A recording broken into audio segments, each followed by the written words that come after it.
In this tutorial, I'll show you how to fix the sender name not showing in Outlook. First, open Outlook and go to your inbox.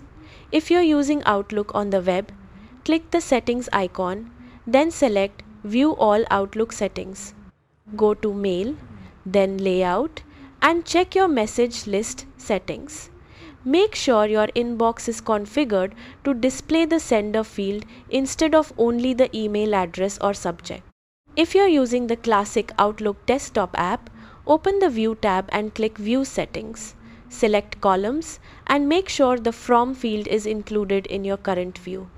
You can also click Reset View if the layout has been customized.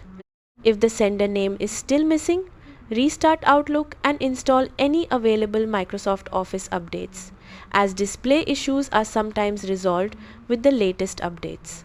Once the changes are applied, return to your inbox and check that sender names are displayed correctly. That's how to fix the sender name not showing in Outlook. Thanks for watching.